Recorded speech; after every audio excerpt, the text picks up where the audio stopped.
like, how long does Doctor Who have? It seems like it's on life support. If it's dropped 46% since the start of last year, and last year was a low point, and it continues to nosedive. I mean, is there talk of Doctor Who just ending? Yes. Listen, I don't know a whole lot about Doctor Who. I know it's big. It's a massive series. It's become more massive over the last, I don't know, decade or so here in the States. I would say it's definitely picked up an audience outside of the casual. But I think it was before the last decade. In the last decade, it's committed Sudoku and it just annihilated itself. Well, let's talk about that, because this ties into one of the things in our title today, that at the end of the day, them white man podcasters are the devil.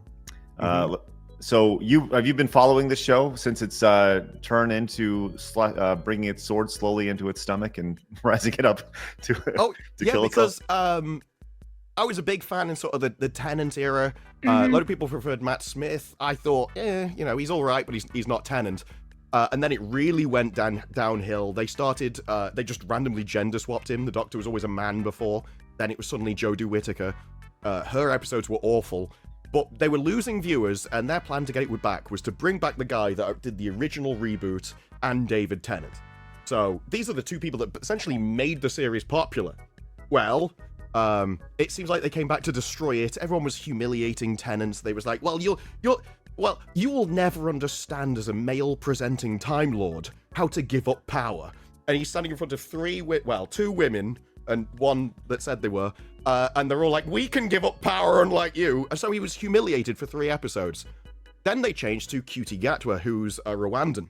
So every other one had been like a white British guy as it was, and this time they changed it to that. Then Ruby Sunday left, and they brought in a new companion, specifically so they could go, this is the first all non-white TARDIS. Everything has been about virtue signaling. So, Cutie Gatwa is a horrible doctor. He's too happy-go-lucky and camp. You can't take him seriously. The Doctor's supposed to be intelligent and, like, serious, and he has a dark side to him, which Cutie just doesn't have the depth to play. You can't take him seriously. And so this time, Ruby Sunday is the main character. And so they brought her back. Cutie's not in it. And she meets her boyfriend.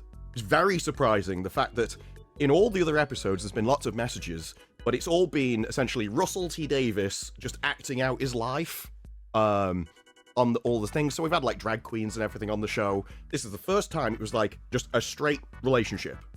It's like, it's weird that, but okay, it's in the show. Of course he had to be the villain of the episode. I should have seen the twist coming right there. And it is that he is a podcaster who...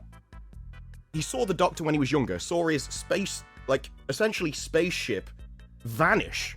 So he knows full well it's real, but he for some reason doesn't believe in any of it. And there's this thing called UNIT, which defend Earth from aliens. And he starts essentially trying to prove that they're lying to people. So he gets with Ruby as a way of faking his way to be close to someone to the Doctor, so he can lure UNIT out and prove that they're making fake aliens. And to convince the public. And he does this by faking aliens. I don't know why UNIT would come to defend an area from aliens that they know don't exist, but they do. And then it immediately turns, and it hits every single woke bingo card you could possibly imagine. Oh boy. She's like, arrest them! You can't do that! This is censorship! You're just the state trying to manipulate us. And she's like, I'm fed up of people like you taking up our bandwidth with radical blogs. What was it? Radical blogs, echo chambers of misinformation, disinformation. You're just lying to the people and endangering us. And the message of the entire episode is, believe the state, believe its institutions, believe the media. You should listen to the news, but anybody else is just like, oh, you can't trust them. Trust the Ministry of Truth. And if you don't, you're basically evil. And she said that podcasters utilize their Ministry of Hate to convince the gullible people to harm their own self-interest and stuff. And it is probably one of the most ideological episodes they've ever made. And it beats a few. Wait a second, so this Russell T Davies is the very same guy who made the episode where 10 is all like, doesn't she look tired? like going against the system, Yep. but now we're pro the system. Okay. Well, this ends with the doctor coming back and he sort of kidnaps him, and there's a speech that the doctor gives, and it doesn't make sense in the context of the episode. Nothing he says, because this plot has so many plot holes in it, it contradicts itself. You can't really tell whether he believes that they're fake, but if he doesn't believe that they're fake, it doesn't make sense. But by the end, he clearly knows that they're not faking it, but he's still acting as if it doesn't make sense. But Cutie is essentially a self-insert of the writers. And he's going, I'm fed up of dealing with people like you. I'm going forth to stand up for the little guy that just wants to live a life in their bed, warm and safe. And people like you, you're taking up our bandwidth. You're filling up our bandwidth and making us tired. They're just noise, blotting out the truth. And it's like, what on earth are you even talking about? Dude, I'm so glad I stopped watching. So, like, I didn't want Jodie Whittaker as a doctor, but I was like, let me watch before I'd be like, ah! And it was so god-awful. I think I watched 2 episodes, and I was like, GG's, I'm out. I'm glad I did. I haven't seen a single episode since those, like, 2 episodes of Jodie Whittaker. So, yeah. So this has not gone over very well, and the ratings continue to plummet. Where does this compare to where this was, I don't know, previous seasons? Oh, well, if you go back to even the start of Cutie Gatwa's run, so this is his season 2, so just even last season, the start of last season, they've lost 46% of all viewers they had when his run started. And he started at a low point. So the further you go back, it's just all downhill, essentially. But out of these 4 episodes, 3 of them broke records for the lowest viewership of all time. So it's going down, and every time it drops, it breaks a new record for the lowest. Nice. Wow. Every week is a new record. Yeah, and they just keep doubling down on it. It's wild. I remember when Doctor Who used to be so big, especially in America, around 2013, 2012, 2014, that era. It was like everywhere because like that was like the height of season 5. Everyone was going, not season 5, season 6 or season 7, I should say, with Matt Smith. Everyone was going gaga. They were in New York City, Angels of Manhattan. It was like everywhere. And now how the mighty have fallen. No, Very sad. every one of this is just a political message. Yeah. So episode 1 was about how gamers are incels. Nice. Episode 2 was about segregation. Episode 3 was how people are bigoted towards deaf people. They've all got a message they want to tell. That's awesome. That's so good. There was a big thing where he says, well, normally we hand it over to our sensitivity readers and they correct what's wrong for us. But in this one, they congratulated us for talking about how people will talk behind the backs of deaf people. Oh no, people will get insecure that deaf people are signing, and they're like, can you just say it out loud so I know what you're talking about? But in their own episode, she gets annoyed when they turn their backs on her because they don't want her listening into the conversation. And she's like, you need to turn around so I can talk. And they have no idea, like, the double standard they have or being the hypocrites. Like, every message they do backfires on them. And they don't care or they don't realize. Spectacular. I mean, this is like, so why, like, how long does Doctor Who have? It seems like it's on life support. If it's dropped 46% since the start of last year, and last year was a low point, and it continues to nosedive. I mean, is there talk of Doctor Who just ending?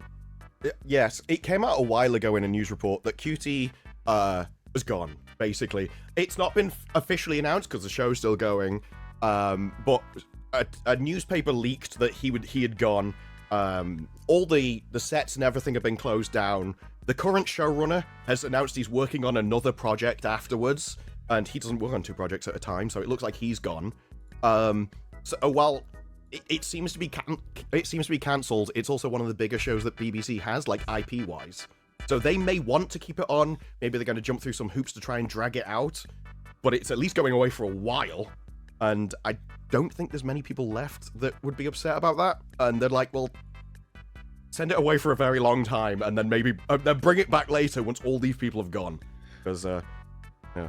Well, I think you hear that from franchise. That's actually what people are asking for, like Star Wars, right? People are like, wow, what if it just went away for a decade, and then you kind of brought it back? Just let it kind of lie. Sometimes absence makes the heart grow fonder in a situation like this, to where they just totally more or less bring it back after they see the culture change. And I don't know, maybe that is a good thing. What the issue with this is it's run by the BBC, and so even if you changed the people that run Doctor Who, they're still owned by the BBC. The BBC is an institution; it doesn't want to change. Every time it has a problem, it's like, oh, we're too right wing, so it just keeps doubling down on everything. And that's what this episode was. It was essentially whining that nobody trusts the BBC anymore. It's like, I can't understand why. You've got a statue outside, which was done by an absolute pervert, and you're renowned for having various court cases for your presenters for the same problem. Like, there are many reasons to dislike the BBC. And they're like, no, if only people trusted us, we could save the world. I don't believe that. So I don't think the BBC is going to change because they're not like your companies where they get ad revenue, it's all private money. This is a license fee that they get whether anyone likes the show or not. You are obliged to pay it by law if you watch live TV in any form. And there are rumors that it's going to be forced on everybody by a tax, and so they get even more money. So they don't need to change, and they're essentially just the mouthpiece of the state is essentially their role. What a weird world you live in over there. That's crazy. This is so weird. This is what happens when everyone, like, all the people in power agree. They're like, no, actually, we all want the same aims. We just disagree on how to get there. So nobody wants to take them down. They will say to the people, because the people don't want it, they will tell you one thing, and then they'll be like, yeah, we'll do that in 2032, just assuming they'll be out of power by then and never get held accountable for it. So you just end up in a rut. Right. Well, that's I appreciate the heads up and how the attention has been turned on to people like you, people like me, people like Critical Drinker, who are now the devil. Blabs was also included in the show. His gang of misinformation did include a white woman as well, so... Ooh. Yes, Everybody I feel gets represented included. and sued! How dare they assume her gender? It's ridiculous. That's true, I am a pine cone after all.